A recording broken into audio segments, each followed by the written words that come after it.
that this situation will never happen, that it will never be true. But if the United States were suddenly attacked, we must be able to retaliate quickly, precisely, and reliably, even in a densely active nuclear environment. The Minuteman weapon system is our primary retaliatory strength in the event of enemy attack. Minuteman can survive all the effects of a near miss by enemy nuclear bombs and still retaliate. Minuteman is dispersed far enough apart to prevent annihilation of more than one site by any single enemy bomb. Minuteman is a major part of our deterrent force, ready to do its job.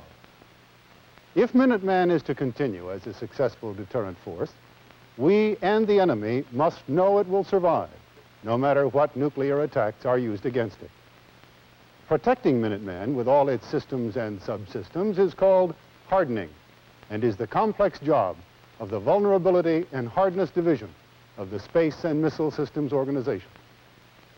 Hardness, survivability, shielding, protecting, whatever the words, it is the survival of the Minuteman weapon system and the preservation of our nation that we are all working to accomplish. And survivability of the Minuteman weapon system is a continuous, meticulous, demanding job. The Minuteman missile and all its supporting systems must overcome 6 major nuclear components associated with the nuclear environment to enable a successful launch. These 6 components are always present in every ground burst nuclear explosion. Nuclear radiation, electromagnetic pulse, or EMP, thermal environment, air blast, ground motion, and cratering and debris. Now, let's see what is being done to prevent the damaging effects of these 6 components on Minuteman. A nuclear warhead could enter here, close to a Minuteman launcher. During the initial explosion, about 3% of the total energy may be nuclear radiation, composed of gamma rays and neutrons. Gamma rays travel with the speed of light in all directions and are gradually absorbed as they travel through air, soil, trees, or whatever is in the way. Gamma rays are highly penetrating and ionize or electrically charge the material they go through. If that material happens to be an electronic circuit in a weapon system, the ionization would allow currents to flow where they should not flow, producing wrong signals. The direct effects of gamma rays are temporary, however, unless the sudden current surges cause permanent change. Neutrons are also liberated in a nuclear explosion. They travel radially in all directions at fantastic speeds. As they fly outward, they scatter by collision and rebound off atoms of air, soil, and other particles. During and after collision, much of the energy appears as gamma rays. Fast neutrons give up speed and energy as they collide and eventually become thermal neutrons. Some of this lost energy heats material, and some causes rearrangement of molecular structures, changing the physical and chemical properties. Thermal neutrons may cause permanent damage.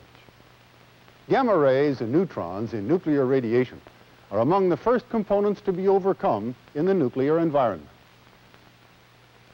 Electromagnetic pulse, or EMP, is another major component in a nuclear explosion. EMP is a complex technological phenomenon, but for our purposes, we can think of it in simplified terms. When the bomb explodes, prompt gamma radiation strips electrons from the air and propels them outward. These electrons strip other electrons and move them outward. The result is a much higher density of electrons away from the bomb and fewer electrons near the bomb, developing an electrical field of EMP. This electron imbalance quickly corrects itself through attachments and recombinations with positive ions, becoming a flow of electrical current. This means that cables and facilities above and below the ground will have large voltages induced on conductors, causing EMP to be conducted and radiated into facilities, and therefore potentially developing severe equipment malfunctions. This gross flow of electrons and associated magnetic field in a nuclear environment constitutes the electromagnetic pulse, which is a threat to a weapon system. From within one tiny bomb casing, temperatures of millions of degrees centigrade and pressures of millions of atmospheres are generated, resulting in intense thermal environment. The air is heated at a fantastic rate of speed. Materials on the ground are either vaporized or their exposed surfaces melted. The high turbulence continually scours away the molten materials, exposing fresh surfaces to the hot gases and their violent destructiveness. If weapon systems are exposed to this thermal environment, some surface materials can become welded together. Also, any leakage of high-temperature fireball gases through cracks or penetrations in the facilities can be very damaging. The Minuteman weapon system must also survive air blasts within the nuclear environment. The destructive force and effect of severe air blast on weapon systems can be instant and permanent. During any nuclear explosion, the outer surface of the fireball at first expands more rapidly than air can move. Almost instantly, an air blast shock wave forms under pressure and moves ahead of the fireball. The air is heated and glows and moves at supersonic speeds. The static and dynamic pressure effects of a strong air blast wave are devastating.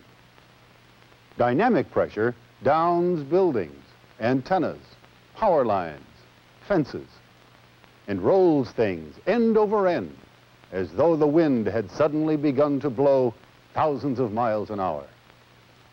Static pressure squeezes objects on the surface of the Earth and gives a hard, powerful slap downward on objects under the surface. Minuteman would be no exception. Finally, at a long distance from the explosion, the supersonic air blast shock wave will slow to a normal sonic speed and die out. Minuteman must also survive violent ground motion. A surface nuclear explosion deposits a great deal of energy into the ground.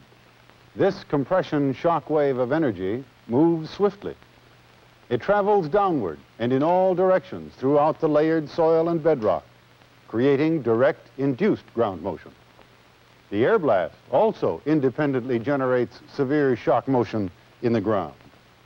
The result is highly accelerated vertical and horizontal ground displacement, complicated by the amounts and kinds of soil layering, and is a threat to everything in its path. A ground nuclear explosion forms a huge crater and may create millions of tons of debris. Surface or near-surface structures within the crater have no hope of survival. Soil and rock in the region will be severely fractured, deformed, and overlaid by tons of material. Survival is probable for a hardened Minuteman, however, even if the bomb is a near miss. Falling debris can affect Minuteman in several ways. Impacting boulders and large chunks could damage launcher closures and rails and can destroy radio transmission by smashing antennas. Large quantities of debris could block the closure or fall into the launch tube when the closure opens prior to launch. Even if the missile survives the fall-in debris, there is the possibility that rocks at the bottom of the launch tube may be lifted by the rocket engine gases and cause damage to the weapon system. Each portion of the Minuteman weapon system must be designed, built, and hardened to withstand each of the 6 primary effects of a nuclear environment. Ideally, Minuteman and its facilities should be exposed to an actual surface nuclear explosion test bomb to demonstrate survivability. Since this is not possible because of the Nuclear Test Ban Treaty, simulation testing is combined with engineering analysis to verify Minuteman protection methods. A broad selection of nuclear simulation tests are now being conducted to qualify and validate hardness of each element of the system. A full-scale facility was also constructed to test the missile shock isolation system. The missile stands on its base on the bottom of a cage structure, larger in diameter than the missile first stage. The cage is suspended by 3 cables, each terminating at a giant mechanical and liquid-type spring that provides vertical shock isolation for Minuteman. Horizontal shock isolation for Minuteman is provided by large elastic foam blocks at the upper and lower ends of the cage to inhibit impacts against the launch tube facility wall.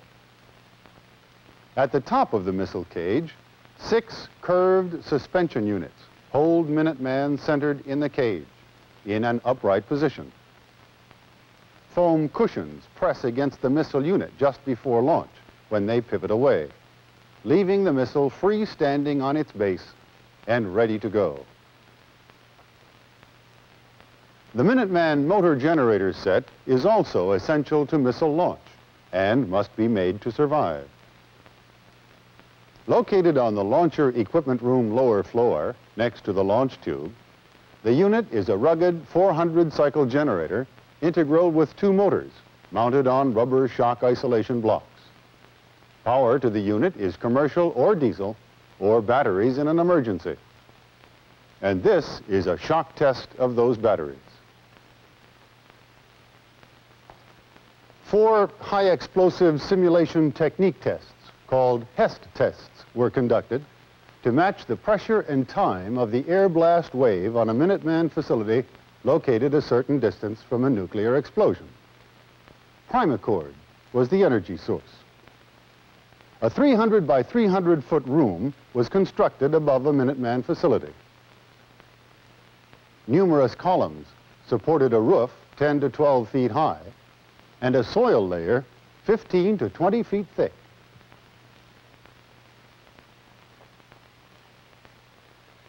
Then, an array of wooden racks were wrapped in primacord and placed into position for the test.